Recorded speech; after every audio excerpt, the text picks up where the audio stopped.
بسم اللہ الرحمن الرحیم۔ حاتم کا تعلق طے نامی ایک قبیلے سے تھا۔ اسی کی نسبت سے اس کو حاتم کہا جاتا ہے۔ وہ یمن کا حکمران تھا۔ یمن کا علاقہ عرب سے جڑا ہوا تھا۔ عرب ان دنوں نوفل نامی بادشاہ کی حکومت تھی۔ وہ حاتم کی صحافت اور علاقے میں مقبولیت سے بہت پریشان تھا۔ اس کی صحافت سے محض یمن کے لوگ ہی فائدہ اٹھاتے تھے، بلکہ اس تک پہنچ جانے والا ہر شخص اس کی صحافت سے فائدہ اٹھا سکتا تھا۔ بہت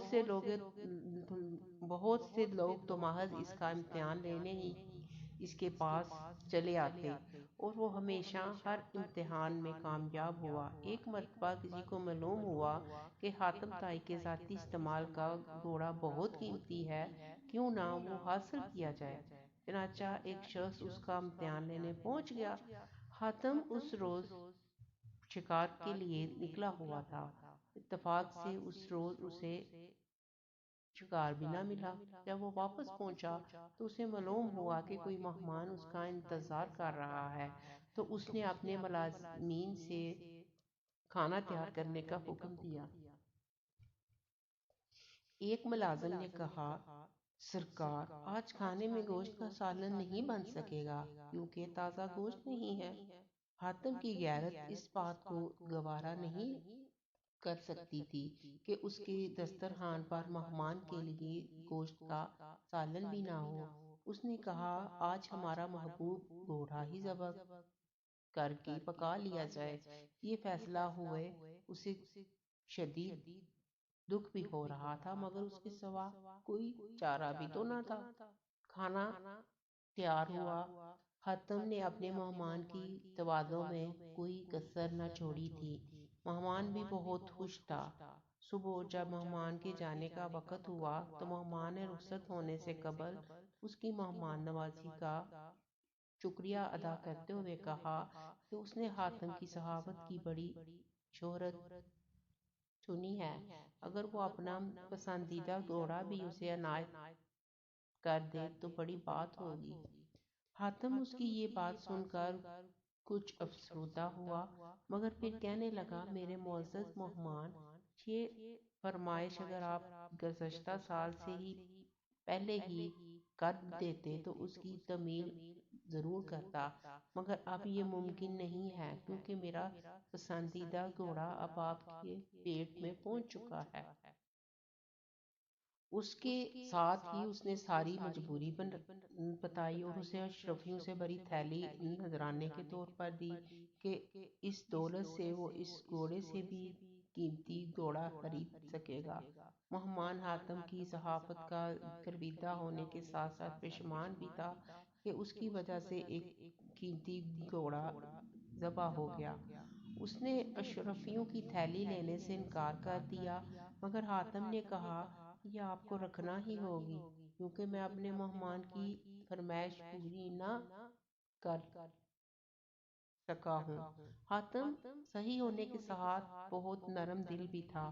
اس روز اسے اس بات کا ملال ہو رہا تھا کہ وہ اپنے مہمان کی خواہش پوری کرنے میں ناکام رہا ہے، جبکہ اس کی نرم دلی اور صحافت کے گن گاتا ہوا اپنے گھر چلا گیا۔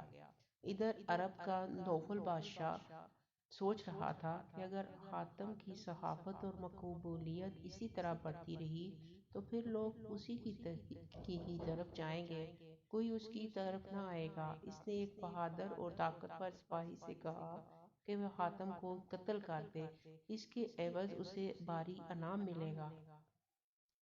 حاتم کیونکہ نیک دل اور صحیح انسان تھا، اس لیے وہ اپنے ساتھ محافظ بھی نہیں رکھتا تھا، کیونکہ وہ جانتا تھا کہ موت جب آنی ہے تب ہی آئے گی اور جب آئے گی تو کوئی محافظ اسے بچا نہیں سکے گا۔ بادشاہ نوفل کا بھیجا ہوا سپاہی ایک مہمان کے روپ میں حاتم کے محل میں پہنچ گیا۔ ایک رات جب سب لوگ سو رہے تھے، وہ سپاہی خاموشی سے حاتم کی خواہ تک پہنچ گیا۔ اس نے دیکھا کہ حاتم گہری نیند سو رہا ہے، تو اس نے اپنے کمر سے بندے خنجر کو نکالا اور پوری طاقت سے اس پر وار کر دیا۔ آئین اسی وقت حاتم نے کروٹ لی اور سپاہی کا نشانہ چونک گیا اور وہ حاتم کے اوپر گر گیا۔ حاتم اس طرح نیند سے بیدار ہو چکا تھا۔ اس نے اپنے مہمان سپاہی کو قابو کر لیا اور اس سے پوچھا کہ اس نے ایسا کیوں کیا ہے؟ کیا اس کی مہمان نوازی میں کوئی کمی رہ گئی تھی؟